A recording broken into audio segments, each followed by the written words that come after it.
I married the worst woman I've ever met.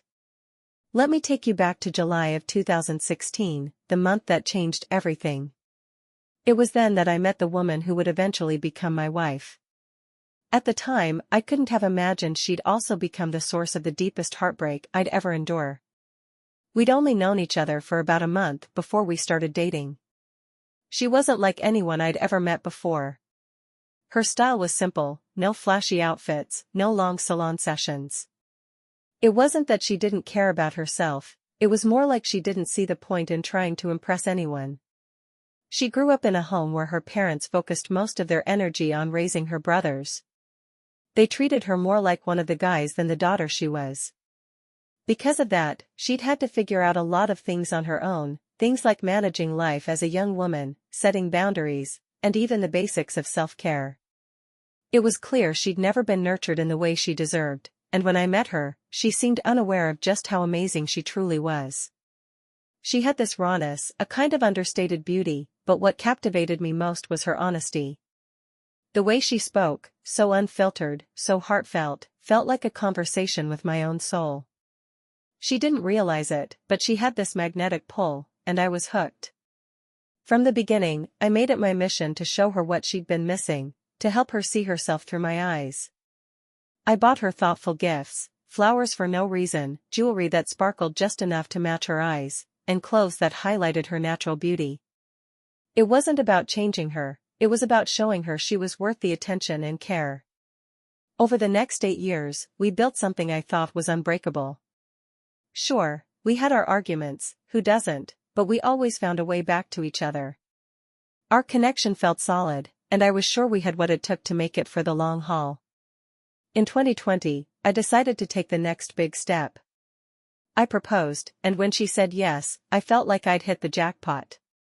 By 2022, we were standing in front of our closest friends and family, exchanging vows. That day felt magical, like the kind of scene you'd watch in a rom-com and secretly hope would happen in real life. Marriage didn't scare me, it felt like the next chapter in our story. And for a while, it was everything I hoped it would be. I poured my heart into making her feel loved, through gifts, surprises, and little acts of kindness. I wanted her to know, every single day, that she was my one and only. But as time went on, I started noticing small cracks in the foundation. At first, they were subtle, moments when she seemed distant or hesitant. I brushed them off as bad days or stress from work. But those moments began to pile up, turning into patterns I couldn't ignore. By 2023, I suggested couples counseling. It felt like the right move, a way to strengthen what we had before it frayed any further. The sessions didn't give us the answers we were looking for, but somehow, we managed to work things out on our own. By early 2024, I honestly believed we were stronger than ever. I couldn't have been more wrong.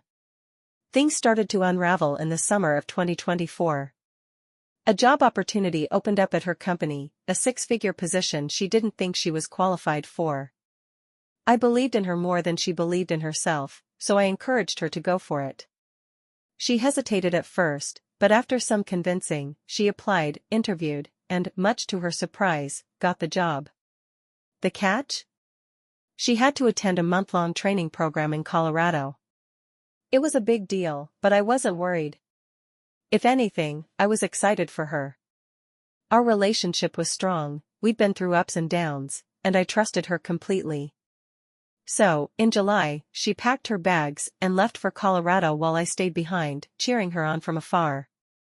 When she returned in August, something was off. At first, I couldn't put my finger on it. She was distant, distracted, and no longer the warm, engaged person I'd said goodbye to a month earlier. I tried to write it off as exhaustion or stress from the intense training, but the changes didn't go away. It was the little things at first. She started spending hours on her phone, texting and laughing quietly to herself. I'd ask who she was talking to, and she'd casually say it was a coworker or friend from the program. I wanted to trust her, so I didn't press the issue. But as the days went on, her behavior became harder to ignore. One night, while we were sitting on the couch, she got a text and her face lit up in a way I hadn't seen in months. She immediately started typing back, her attention glued to her screen. When I asked about it, she brushed me off, saying it was work-related. But something about the way she said it didn't sit right with me. The real breaking point came during a barbecue we hosted for some friends. She seemed unusually distracted all evening, her eyes constantly darting to her phone. At one point, I noticed her slipping away from the group. Curious, and maybe a little uneasy, I followed her, only to find her sitting in the corner of the yard, texting furiously. When I asked her who she was talking to, she admitted it was her boss from the training program. She said they'd become friends and were just catching up, but the way she said it didn't feel casual. I told her it made me uncomfortable, but instead of reassuring me, she got defensive. "Why are you so paranoid?" she snapped. "He's just a friend. You're blowing this way out of proportion." That night, I couldn't shake the feeling that something was wrong. My gut was screaming at me, but I didn't want to jump to conclusions. This was my wife, the woman I'd loved and supported for years. I wanted to believe her. But then, a few weeks later, my worst fears were confirmed. We were at another gathering with friends when things took a dark turn. Both she and her boss were there, and I noticed the way they interacted. It wasn't overt, but there was a tension between them that was impossible to ignore. They seemed to gravitate toward each other, their conversations lasting just a little too long, their laughter just a little too private. At one point, after they'd both had too much to drink, I saw something that made my stomach drop. They were alone in the corner of the yard, leaning in close. Before I could process what I was seeing, they kissed. I felt like the ground had been ripped out from under me. I didn't make a scene, I couldn't. I just stood there, frozen, watching as everything I thought I knew about my marriage crumbled before my eyes. When I confronted her later that night, she tried to downplay it. She blamed the alcohol, said it was a mistake, and swore it would never happen again. She promised to cut off contact with him and begged me not to let one stupid moment ruin everything we'd built. I wanted to believe her. I wanted to believe that this was just a terrible, one-time lapse in judgment. But deep down, I knew it wasn't that simple. And as the weeks went on, my fears were confirmed again and again. After that night, things between us were tense, to say the least. I wanted to believe her when she said it was a one-time mistake, but her actions didn't match her words. She became secretive, guarding her phone like it was the crown jewels, staying up late to work on her laptop, and finding excuses to be alone. I started noticing small, but undeniable signs. A text notification would make her smile in a way that I hadn't seen in a long time. Calls would come in, and she'd step outside to take them, her voice hushed. I tried to ignore it, to convince myself I was being paranoid, but the pit in my stomach told me otherwise. Then came the night I found the messages. She'd left her phone on the counter while she was in the shower, and for the first time in our relationship, I broke a boundary. I opened it. I know it wasn't right, but I felt like I was losing my mind, and I needed answers. What I saw confirmed my worst fears. There were texts from her boss, long, emotional conversations that went far beyond professional. They talked late into the night, joked about inside things I didn't understand, and even reminisced about moments from the training program. It wasn't explicit, but it was intimate, and it felt like a punch to the gut. When I confronted her, she didn't deny it. Instead, she got defensive. "You invaded my privacy," she snapped, as if that was the real issue. "You have no right to go through my phone."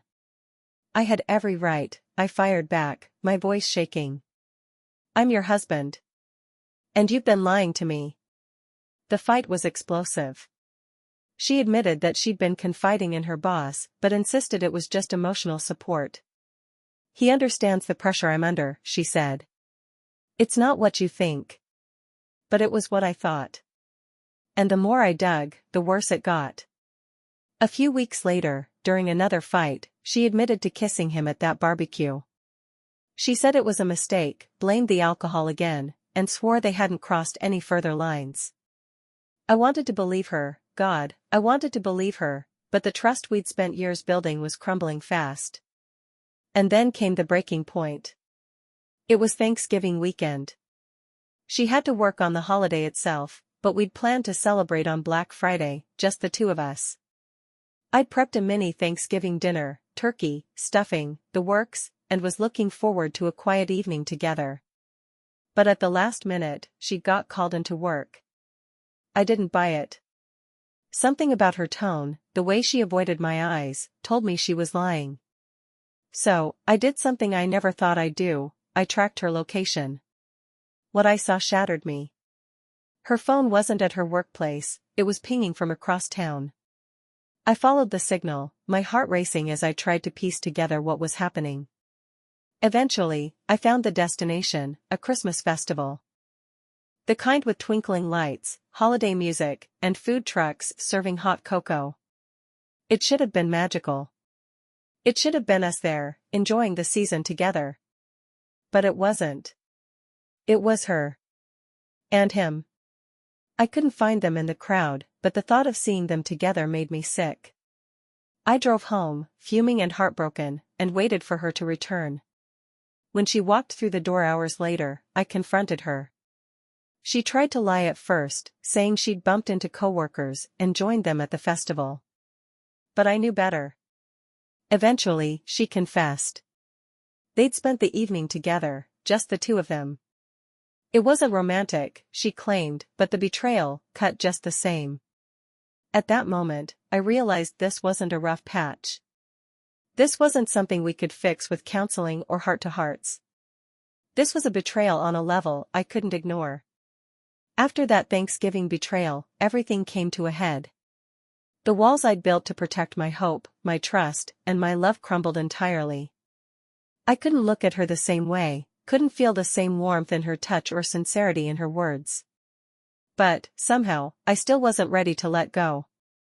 Call it love, call it denial, call it sheer desperation, I clung to the hope that we could salvage what was left. We decided to take a pre-planned trip to Hawaii, thinking that maybe some distance from our daily lives would help.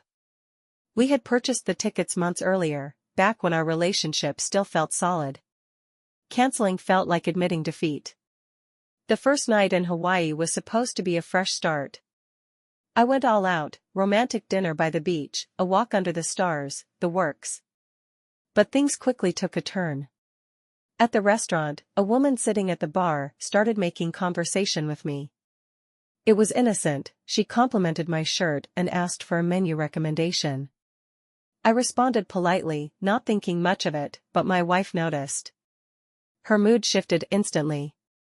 She became cold and withdrawn, glaring at the woman like she'd committed some terrible crime. Later, as we walked back to the hotel, the dam broke.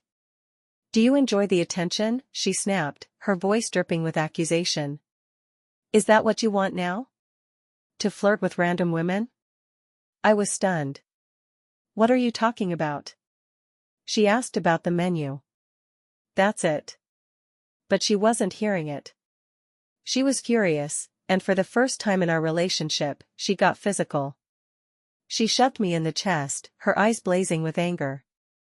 I stepped back, trying to de-escalate, but she kept coming, her words cutting deeper than her actions. "You think you're so innocent," she spat. "You think you're perfect. Maybe I'm not the only one who's been messing up here." I didn't respond. I couldn't. Her words felt like daggers, twisting in wounds that were already raw and bleeding. The next day, she tried to act like nothing had happened, but the tension between us was unbearable. That evening, we went to a bar for drinks, trying to recapture some semblance of normalcy. But fate had other plans. The same woman from the previous night happened to be at the bar. She waved at me, probably thinking it was harmless, but my wife saw it as a declaration of war. "I'm done," she said abruptly, standing up. "Let's go." I didn't argue. I could see the storm brewing behind her eyes, and I didn't want it to explode in public. Back at the hotel, she unleashed her fury again, blaming me for everything, from her own mistakes to the strain in our marriage. The irony wasn't lost on me. Here was the woman who had lied, cheated, and broken my trust, accusing me of disloyalty for the crime of existing in someone else's line of sight. We managed to salvage the rest of the trip, barely. We put on a facade of normalcy, going on excursions and smiling for photos, but underneath it all, the cracks in our relationship were widening. When we got back home, we resumed couples counseling, trying to mend the unfixable. But by now, the damage was too great. Every session felt like we were circling the same drain, revisiting the same wounds that refused to heal. And then, during one of those sessions, she dropped the final bombshell. She admitted that, during the time I'd left to give her space after our first big fight, she'd slept with her boss. I was confused, she said, tears streaming down her face. I didn't know what I wanted, and he was there for me in a way you weren't. The words hit me like a freight train. I couldn't breathe. I couldn't speak. I couldn't even think. The truth was out, and it was worse than I'd ever imagined. The counseling session where she admitted to sleeping with her boss felt like the death knell of our marriage. It was the confirmation of every fear, every suspicion, every late-night gut feeling I'd tried to suppress. I sat there in silence as her words hung in the air, heavy and suffocating. I didn't mean for it to happen, she said, her voice cracking. It wasn't planned, and I didn't think it would mean anything, but it did. I thought I was in love with him. My chest felt like it had been hollowed out. The woman I had poured my heart and soul into, the woman I thought I'd be spending the rest of my life with, had not only betrayed me but had done so in the most intimate, calculated way. And the worst part? She'd felt something for him. When we got home from that session, we didn't say much to each other. The house felt colder, emptier, as if the very walls were reacting to the betrayal. She tried to talk to me later that night, but I couldn't bear to hear any more excuses or apologies. I told her I needed space, and for once, she didn't argue. Over the next few days, I went through the motions of daily life, but inside, I was unraveling. The betrayal consumed my thoughts. It wasn't just the act itself, it was the lies, the deception, and the way she'd let me believe we were working on things while she was still tangled up with him.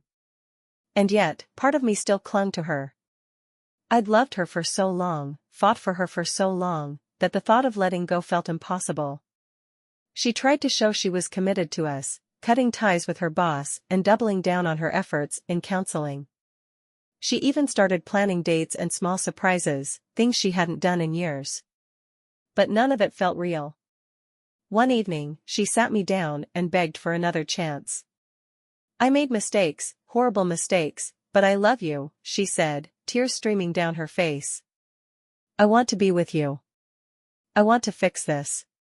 Please let me prove it to you. Her words should have meant something. Once upon a time, they would have.